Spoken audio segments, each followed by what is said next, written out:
Art et esthétique. Les Chinois ont été à l'origine d'un grand nombre de créations artistiques aux formes variées. Objets de bronze, art du jardin, peinture à l'encre et calligraphie, fabrication de la porcelaine, poèmes des Tang, statues de Bouddha et opéra de Pékin où se mélangent chant, danse et combat. Toutes expriment une sensibilité et une esthétique propres à la Chine. Elles traduisent le dynamisme et la créativité d'un peuple qui valurent à ces œuvres leur pérennité. En tant que prolongement de la philosophie chinoise, l'art traditionnel chinois se révèle être le miroir d'un savoir-vivre et d'une esthétique qui prend racine dans la vie quotidienne des individus.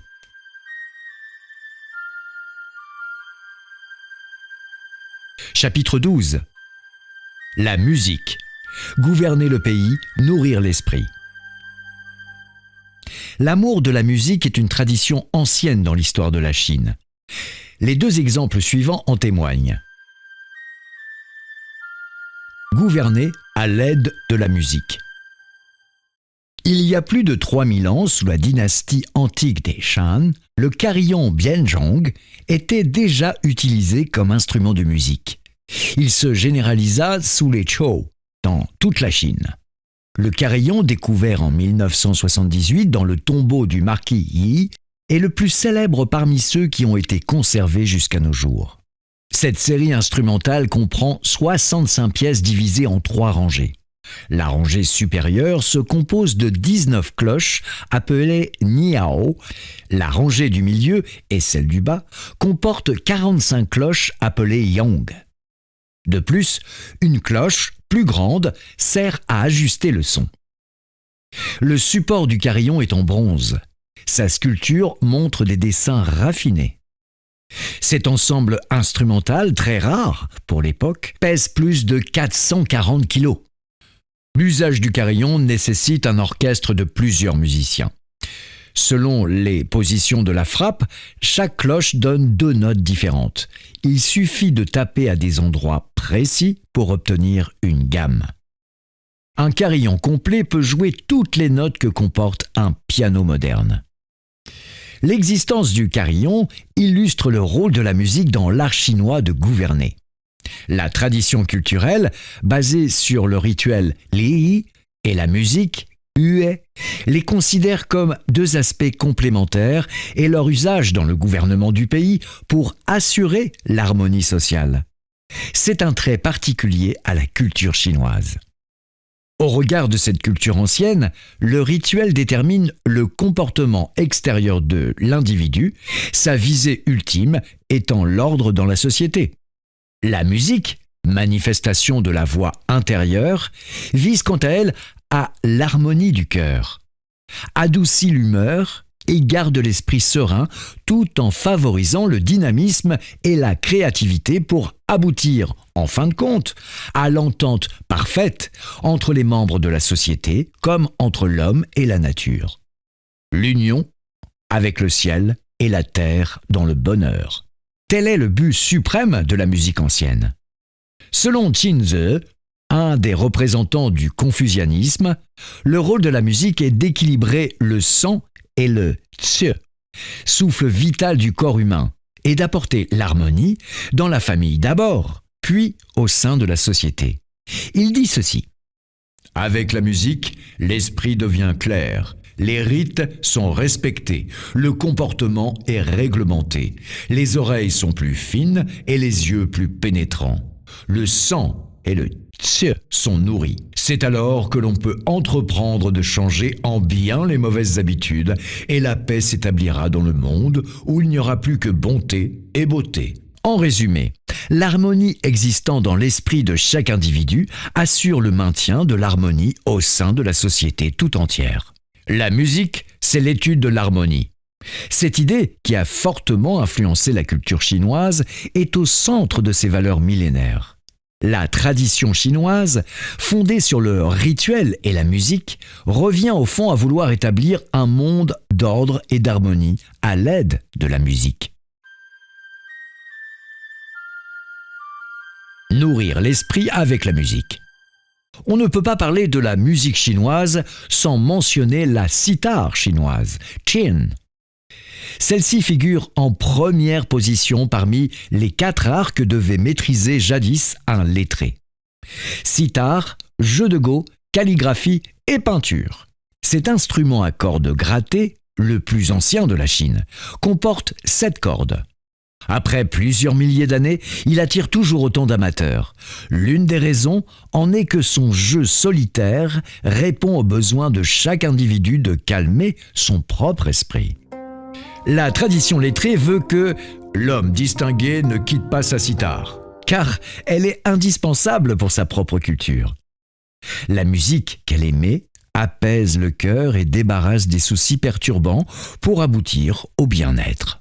Dans un sens, une sitar peut créer un univers consolateur ou reposant pour l'esprit. Les joueurs de sitar chinoise accordent beaucoup d'importance au cadre et à la scène environnante pour une bonne appréciation de la musique. Zhong Bin, musicien et peintre de la dynastie du Sud, a dit ceci. « Je ne veux jouer de la sitar qu'au milieu des montagnes qui s'en font l'écho. » Il allait en effet près d'un ruisseau de montagne, grattant doucement les cordes, écoutant la mélodie retentir autour et s'abandonnant à l'univers naturel. Les lettrés apprécient particulièrement la musique dans la neige car la sitar, en tant que signe de pureté et de distinction, trouve son décor parfait dans cet environnement immaculé. Un peintre des Ming, Wu Wei, a laissé une œuvre intitulée « À la recherche des fleurs de prunier sous la neige ». Cette peinture met en scène un homme s'appuyant sur une canne en train de traverser un pont enneigé, suivi d'un jeune garçon portant une sitar.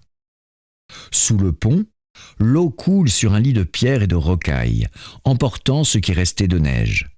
Ce tableau, réunissant la neige, la sitar et les fleurs, incarne une image de la beauté très appréciée des lettrés chinois. La musique, perçue au milieu d'un univers blanc rempli de parfums subtils, est le parfait écho de l'âme de l'artiste. Une autre scène emblématique est la musique au clair de lune. La mélodie s'élève dans la nuit, dans la lueur d'un clair de lune, pour le seul plaisir de l'artiste.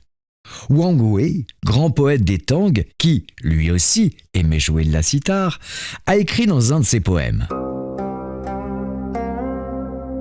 Assis au milieu des bambous, je chante et je joue de la sitar.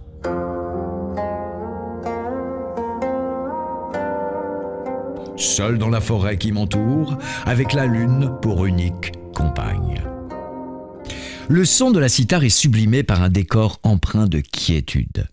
La célèbre composition « Les oies sauvages se posent sur la plage de sable » en est une parfaite illustration. Dans un paysage d'automne, au bord d'un fleuve, la musique déroule une description en 3 mouvements. Le premier, lent et détendu, donne le ton de base qui déploie une vue dégagée au-dessus de l'eau, sous un ciel limpide d'automne.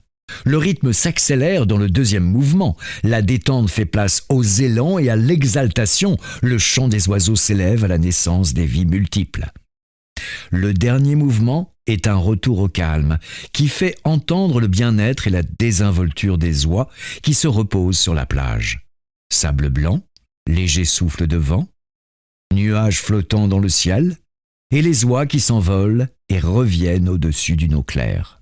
Au son de la mélodie, le paysage grandiose du fleuve Yangtze, le firmament, l'air épuré de l'automne et la danse des oies défilent et se mêlent à l'impression de tranquillité, de sérénité, de paix et de félicité que ressent celui qui l'écoute.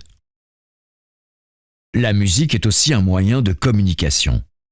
La composition 3 séquences de la fleur de prunier en est la démonstration, autant par sa musique que par l'histoire de sa naissance. Wang Zhihao, un poète de l'époque Tang, en voyage à bord d'un bateau, apprit que Heng Yi, un excellent flûtiste, se trouvait justement dans une voiture sur la rive. Les 2 hommes ne s'étaient jamais rencontrés auparavant. En plus, Heng Yi occupait un poste officiel bien supérieur à celui de Wang Zhiyou, ce qui n'empêcha pas ce dernier d'envoyer un de ses hommes demander à Heng Yi de lui jouer un morceau, ni à Heng Yi de satisfaire à sa requête. Il lui joua 3 séquences exquises que Wang Zhiyou, sans descendre de son bateau, écouta en silence. Lorsqu'il eut terminé, le flûtiste remonta dans sa voiture et le bateau reprit sa route sans que les 2 hommes aient échangé un seul mot. Une communication profonde s'était pourtant établie entre eux. Toute parole aurait été de trop. 3 séquences de la fleur de prunier fut alors donnée comme titre à cette composition restée célèbre jusqu'à nos jours.